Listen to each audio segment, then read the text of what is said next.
Good morning साथियों। कल हमने आचार्य हजारी प्रसाद द्विवेदी के बारे में पढ़ा था।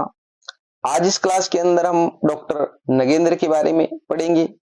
तो मैं बी एल लूणा मेरे यूट्यूब चैनल स्टडी टाइम में आपका हार्दिक स्वागत करता हूं। अगर आप मेरे चैनल पर पहली बार विजिट कर रहे हो तो चैनल को सब्सक्राइब कर ले, बेल आइकन को ऑल पे प्रेस कर ले, ताकि जब भी मैं कोई नया वीडियो अपलोड करूं तो उसका नोटिफिकेशन आपको तुरंत मिल सके। वीडियो आपको मॉर्निंग में 7:30 पे मिल जाती है, तो कंटिन्यू आप वॉच करते रहे। चाहे आप first grade, second grade, third grade किसी की भी तैयारी कर रहे हो जिसके अंदर आपकी हिंदी भाषा लगती है, तो आप मेरे चैनल से नियमित जुड़ सकते हो। फर्स्ट ग्रेड और सेकंड ग्रेड का पूरी जो वीडियो है वो मेरे चैनल पे अपलोड है। उसकी एक प्लेलिस्ट बनी हुई है फर्स्ट ग्रेड के नाम से और सेकंड ग्रेड के नाम से। वहां पर आपको सारी वीडियो मिल जाएगी, आप कंटिन्यू उसको वॉच कर सकते हो। बिना समय गवाए हम शुरुआत करते हैं आज की क्लास की। तो देखिए, डॉक्टर नगेंद्र, उस डॉक्टर नगेंद्र को पढ़ने से पहले कल हमने आचार्य हजारी प्रसाद द्विवेदी के बारे में पढ़ा था। तो उनसे संबंधित जो 5 क्वेश्चन है हम डेली करते हैं, तो उन 5 क्वेश्चनों के जवाब आपको कमेंट बॉक्स में देने हैं। आचार्य रामचंद्र शुक्ल के सबसे बड़े आलोचक कौन माने जाते हैं? तो इनका जवाब आप मेरे को कमेंट में बताइए। हजारी प्रसाद द्विवेदी की मृत्यु कब हुई थी? हिंदी साहित्य का आदिकाल किसकी रचना है? आदिकाल को अत्यधिक विरोध और व्याघातों का युग किसने कहा है? और हजारी प्रसाद द्विवेदी ने आधुनिक काल की समय सीमा मानी है। इन पांचों के जवाब आपको कमेंट बॉक्स में देने हैं। आप वीडियो देखते हो परंतु कमेंट में जवाब नहीं देते हो, जवाब जरूर दिया करें आप। आगे देखो, अब देखिए आज हम जो पढ़ेंगे वो है डॉक्टर नगेंद्र से संबंधित महत्वपूर्ण बिंदु। यानी जो डॉक्टर नगेंद्र है वो भी एक महत्वपूर्ण विद्वान है हमारे हिंदी साहित्य के हिसाब से। तो इनके जन्म की बात करें तो 1915 ईस्वी में डॉक्टर नगेंद्र का जन्म हुआ था। मृत्यु की बात करें तो 27 अक्टूबर 1999 ईस्वी में इनकी मृत्यु हुई थी। तो ये दोनों डेट है आपको 1915 और 1999 अच्छे से ध्यान में रखनी है। बात करते हैं डॉक्टर नगेंद्र की प्रमुख रचनाओं की। तो देखिए, हिंदी साहित्य का वृद्ध इतिहास जो 10 भागों में प्रकाशित है 1973 ईस्वी में, और मोस्ट ग्रंथ है, बहुत शानदार ग्रंथ है। तो हिंदी साहित्य का वृद्ध इतिहास जो 10 भागों में है। हिंदी साहित्य का इतिहास और रीति काव्य की भूमिका, जो तीनों रचनाएं वो अपने आप में महत्वपूर्ण है।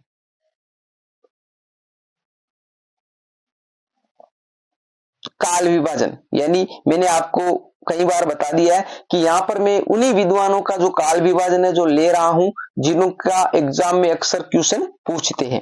तो हमने जो पीछे भी देखे हजारी प्रसाद द्विवेदी के जो काल विभाजन किया था, डॉक्टर रामचंद्र सॉरी आचार्य रामचंद्र जो शुक्ल है उन्होंने जो काल विभाजन किया था उनके बारे में हमने अच्छे से देखा है। आज हम जो डॉक्टर नगेंद्र है उन्होंने काल का विभाजन किस प्रकार से किया है और उसकी समय सीमा क्या मानी है उसके बारे में देखेंगे। तो देखिए, आदिकाल, भक्ति काल और रीति काल, तीन जो काल है ये आ गए, और एक आधुनिक काल। फिर इन्होंने आधुनिक काल का है वो अलग और विभाजन किया है। तो पहले देखिए, जो आदिकाल है उस आदिकाल की समय सीमा इन्होंने 7वीं शताब्दी के मध्य से लेकर 14वीं शताब्दी के मध्य तक मानी है। और ये काल विभाजन आपको याद करना पड़ेगा, मोस्ट है, ठीक है। एग्जामिनर पूछता है डॉक्टर नगेंद्र ने आदिकाल की समय सीमा मानी है, तो 7वीं शताब्दी के मध्य से लेकर 14वीं शताब्दी के मध्य तक मानी है। बात करते हैं भक्ति काल की, तो आगे देखो 14वीं शताब्दी से लेकर 17वीं शताब्दी के मध्य तक माना है। रीति काल है वो 17वीं शताब्दी के मध्य से लेकर 19वीं शताब्दी के मध्य तक माना है। तो ये तो हो गया इनका जो काल विभाजन है जो रीति काल तक। फिर जो आधुनिक काल है उसको 19वीं शताब्दी के मध्य से लेकर अब तक माना है, जो वर्तमान में हम चल रहा है। तो ये जो काल विभाजन है ये आपको ध्यान में रखना अच्छे से। अब जो आधुनिक काल है उस आधुनिक काल को इन्होंने अलग अलग भागों में विभाजित किया है, क्योंकि आधुनिक काल है वो एक जैसा नहीं रहा। काल का विभाजन है वो 4 ही कालखंडों में किया है, परंतु उस जो आधुनिक काल है उसके अन्य जो उपभेद है वो भी किए गए हैं। जिस प्रकार अलग अलग परिस्थितियां आई उसके हिसाब से इन्होंने आधुनिक काल का अलग अलग काल विभाजन किया। तो देखिए, पुनर्जागरण काल।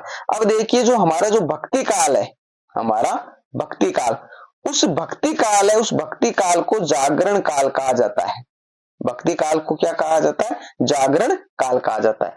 फिर जो हमारा आधुनिक काल की हम बात करते हैं, तो आधुनिक काल है उसको जो शुरुआत जहां से की है 19वीं जो ईस्वी की बात करते हैं, तो पुनर्जागरण काल कहा है इसको। और पुनर्जागरण यानी जो आधुनिक काल है वो भारतेंदु युग से प्रारंभ होता है। तो उस भारतेंदु जो काल था, उस भारतेंदु काल को इन्होंने पुनर्जागरण यानी भक्ति काल है वो जागरण काल हो गया, और जो भारतेंदु काल है वो पुनर्जागरण यानी पुनः जगे, तो पुनर्जागरण काल इसको कहा है। इसकी समय सीमा है वो 1857 ईस्वी से लेकर 1900 ईस्वी तक मानी है। यानी 1857 से लेकर 1900 ईस्वी के बीच में जो भी साहित्य लिखा गया उसको भारतेंदु काल की श्रेणी में रखा गया है। ये जो उप विभाजन किया गया आधुनिक काल के। फिर हम आगे चलते हैं तो हमारा आता है द्विवेदी काल। जो महावीर प्रसाद द्विवेदी है, उस महावीर प्रसाद द्विवेदी के नाम पर इसका नाम द्विवेदी काल रखा गया। इसको जागरण सुधार काल की नाम दिया गया है, क्योंकि जागरण के बाद में जो सुधार हुए, जो इस काल में, जो भारतेंदु काल में जो जगे थे, तो उसमें जो को कमी रह गई थी, उन कमियों को इसमें सुधारा गया, तो इसको जागरण सुधार काल कहा गया। इसकी समय सीमा 1900 से लेकर 1918 ईस्वी तक मानी गई है। यह आपको अच्छे से ध्यान में रखना है। फिर इसके बाद में आया छायावादी युग, जिसको प्रसाद पंत निराला युग भी कहा जाता है, क्योंकि इसके अंदर जो हमारे जयशंकर प्रसाद है, जो हमारे सूर्यकांत त्रिपाठी निराला है, सुमित्रानंदन पंत है और महादेवी वर्मा है, ये चार जो है लेखक जो विद्वान है वो इसके अंदर महत्वपूर्ण योगदान है इनका। तो 1918 से लेकर 1938 ईस्वी तक इसकी समय सीमा मानिए। कुछ विद्वान है 1936 ईस्वी तक भी मानते हैं। ठीक है। छायावादोत्तर काल, इस छायावादोत्तर काल को यानी छायावाद के बाद में उत्तर का, छायावाद धन उत्तर, इसके अंदर संधि हो रही है। और कौन सी संधि हो रही है आप मेरे को कमेंट करके बता सकते हैं। संधि वाली क्लास अगर आपने देखी है और मैंने अच्छे से बताया भी है। तो छायावादोत्तर काल है, तो इसका भी दो भाग इन्होंने किया, एक तो प्रगति प्रयोग काल और एक दूसरा किया नवलेखन काल। तो प्रगति जो प्रयोग काल है, यानी अलग अलग हम पढ़ेंगे, प्रगति वाद है उसको अलग पढ़ेंगे, प्रयोगवाद को अलग पढ़ेंगे, परंतु यहाँ पर इन्होंने जो किया है डॉक्टर नगेंद्र, वो किया है प्रगति प्रयोग काल 1938 ईस्वी से लेकर 1953 ईस्वी तक। और फिर इसके बाद में नवलेखन काल जो 1953 ईस्वी से अब तक चल रहा है। तो ये हो गया इनका डॉक्टर नगेंद्र का काल विभाजन। यानी इन्होंने जो आदिकाल, भक्ति काल, रीति काल तीन हो और एक आधुनिक काल हो गया। उन चार कालों में जो आधुनिक काल थे उन आधुनिक काल के उप विभाजन भी किया है। ठीक है। तो इसको जो काल विभाजन है इसको अच्छे से आपको ध्यान में रखना। बार बार आप पढ़ोगे तो आपको याद हो जाएगा, ज्यादा इसमें सीरियस लेने की, ज्यादा लोड लेने की जरूरत नहीं है। आगे देखो, यानी जो काल का विभाजन किया गया है उस काल विभाजन को आपको अच्छे से ध्यान में रखते हुए याद करना है, क्योंकि ये जो काल विभाजन है काफी हो जाता है अलग अलग विद्वानों का, तो फिर एग्जाम में हमारे को कंफ्यूजन करता है कि इसकी समय सीमा क्या मानी गई है। तो इस काल विभाजन को एक जगह अलग से लिख लीजिए और अच्छे से इसको याद करिए। इसके बाद में जो डॉक्टर नगेंद्र है उससे संबंधित जो मैटर था वो हमने अच्छे से देख लिया है। फिर इसके बाद में डॉक्टर नगेंद्र है, उनकी कुछ पंक्तियां हैं, यानी जो इसके कथन है, जो अलग अलग विद्वानों के बारे में, अलग अलग रचनाओं के बारे में, अलग अलग जो परिस्थितियां थी उनके बारे में इन्होंने कही है।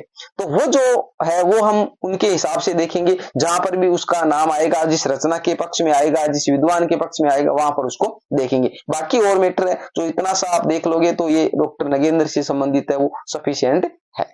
इसके बाद में डॉक्टर रामकुमार वर्मा है, जिसको हम अगली क्लास यानी कल वाली क्लास के अंदर देखेंगे।